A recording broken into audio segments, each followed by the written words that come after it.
Kampala nights is like no other on the continent. You're leaving before Friday night, so you're speaking too soon. You're speaking too soon. So Uganda is a wonderful country, and peace. Listen, you can drive all across the country at night, no problem. Nobody's gonna stop you on the road and rob you. So our president, though he's stayed for a little bit longer now, he has kept peace in the country. It's really amazing, and he has created an environment whereby if you're a smart worker and a hard worker, you can succeed. So I would say it's a great country. So as young people in Uganda, what are the opportunities that young people in Uganda are really taking advantage of? Yeah. Are people really going the career route? Are people going the entrepreneurship route? And if so, if they're going the entrepreneurship route, well, where are they going? Are they going to agriculture? Are they going into services industry? Where's the business? You know, interestingly, Taco, Uganda was voted recently, I think, by United Nations business related to the business side, is the most entrepreneurial country, actually by IMF. Uganda is the most entrepreneurial country. So there are a lot of young entrepreneurs in our country.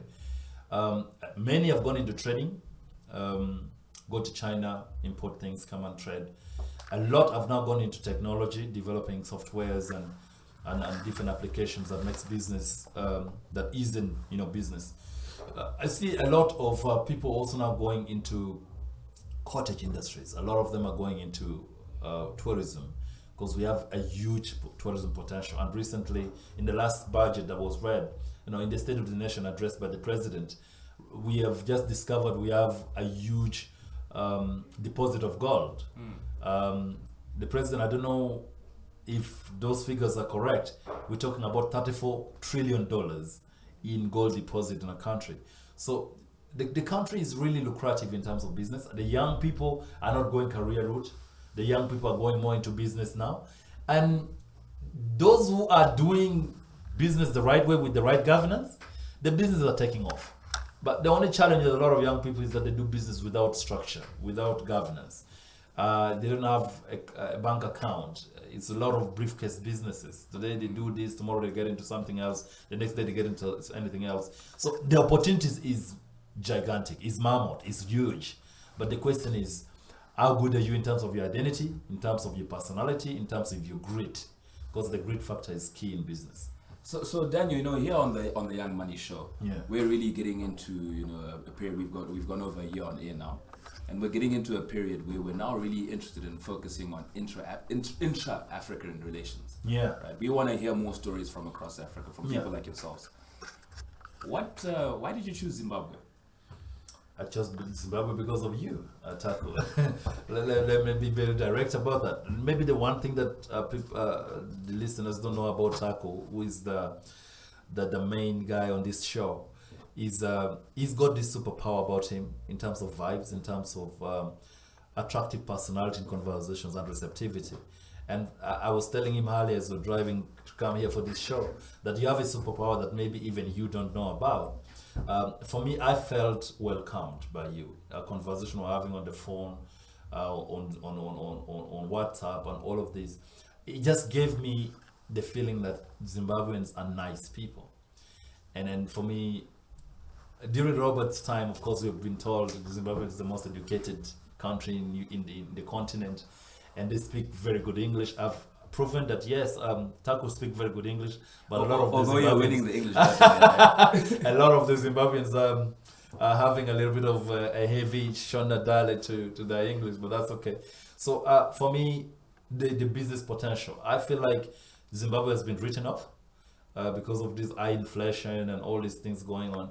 But I still think that this is a country with a lot of opportunities for Zimbabweans, but not just for Zimbabweans. Just like Uganda is also a huge opportunity for any African, any progressive African youth who wants to do business on a broader scale on the continent. I think Zimbabwe is a place to come. Just like I'm also inviting the Zimbabweans come to Uganda. If you need any help on the other side in Uganda, Taku and the rest of the guys on the show here, you're welcome. I'll take care of you. I'll make sure I introduce you to all the places where you can be able to start from. And yes, I'll give you a place to start. All right, and just a quick one. Unfortunately, Daniel, I would have loved to have you here for an hour. I think there's so much more we can chat about. Yeah. I don't think this will be our last conversation with you. No. A quick one. You've been in Zimbabwe for about 48 hours now. Yeah. So far, what has been your favorite thing about Zimbabwe? The people. The people. I've met you, Taco. I met Farai. I met a few other people, the Gaparas and all of this. The warmth of the people, it's incredible. Yesterday we were having a chat and there's this lady who came and greeted us with such level of warmth.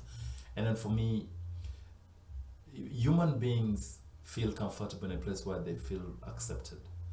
And I think that's a very important thing. When you see the Indians community, when their fellow Indians come from the country, the part of the world to Africa, they take care of each other.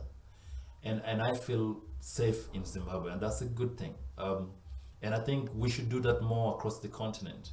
We need to make Africans feel safe with us. When Africans from other countries come to our country, we need to provide an avenue that makes them feel safe, that makes them feel welcomed. Because when we do that, then we can be able to build strategic partnerships that enables us to broaden and open Africa to business and innovations and creativity and ideation, sharing of ideas across country and all of this, and that's a great thing. Other than that, your roads are better than ours. We call ourselves the capital city, the pothole capital city. We have a lot of potholes in the part of our world, but in Zimbabwe, yes, you got potholes, but it's better as compared to Kampala. So yeah. So I'm sure there's someone sitting at home who's wondering, okay, I'm a young guy, I'm a young lady. Yeah. I listen to Daniel, and he seems to have such a wealth of wisdom. And I'm going to direct this question a little bit. Yeah. What would you say about your travels? Yeah. What have your travels done for you? And if you're speaking to a person like that, how would you encourage them with regards to your travels? So there are these things that I've learned through traveling. I want to put them in 3 C's. The first C is building connection, human to human connections. And I've built connections all across the globe now. I've gone to Singapore last year, I've been to Dubai this year, Riyadh, Doha, of course studied in Canada. But the connection with people across the globe, it's an important aspect of exposure that enables you to have a certain level of intellectual enhancement and growth, but also gives you a huge worldview as to what you can do in terms of business, in terms of just life. The second thing is, when you travel, you have to convince people in the places where you've gone that, I'm worth it. I feel like sometimes when you stay in your country, you're so comfortable. There's no challenge. You don't have to convince nobody about your credibility, about your competence. But I think when you travel and you meet other smart people, you've got to convince them that, look here, your friendship and my friendship to you is an important thing. As humans, we judge all the time. And we pass either positive judgment or bad judgment. But when you travel and people pass a good judgment on you, it lifts you up in terms of your mindset, it lifts you up in terms of your credibility, it lifts you up in terms of your confidence in your own abilities to do great things. So for me, traveling has also really challenged me to convince the universe that, look here, this specimen called Daniel Chaudhry, I'm good enough and I can be able to thrive and survive in any economy as long as I've given a chance. How many people would say that? I don't think a lot of the folks who have stayed in Zimbabwe would say, I can convince a Ugandan, I can convince a Kenyan or a Nigerian that, look here, my credibility is solid. So travel also gives you that challenge. And you need that challenge if you want progress with your life. And lastly, collaboration. Travel has helped expose me to a world of collaboration. I'm here to collaborate with Taco. And then that's a huge thing. From the perspective of just looking at it, it's not small.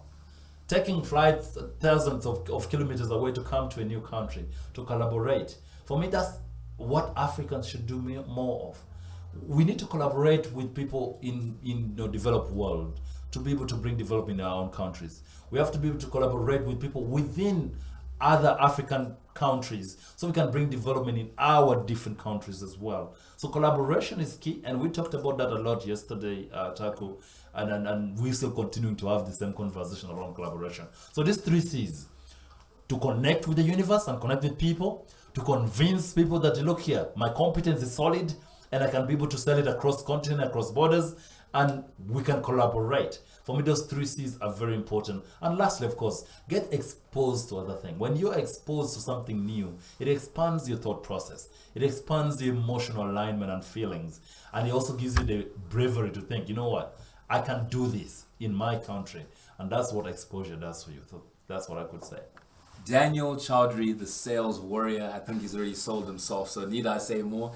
This is the Young Money Show with Taku Dave. And they could follow me also on socials. Thank you so much for coming. Can I say that? Yeah, hit us with the socials. socials. So socials, Twitter is the one that I'm on the most, at Chaudhry Daniel. So Chaudhry is spelled Choudry, Chaudhry. Then Daniel is Daniel. So that's my Twitter handle. On Instagram, I'm at Daniel Chaudhry. Facebook, I'm at Daniel Chaudhry, the Sales Warrior. LinkedIn, Daniel Chaudhry. YouTube, Daniel Chaudhry. Let's follow each other. Let's send me a message. Let's have a conversation. Who knows? A candle loses no light when it's used to light another.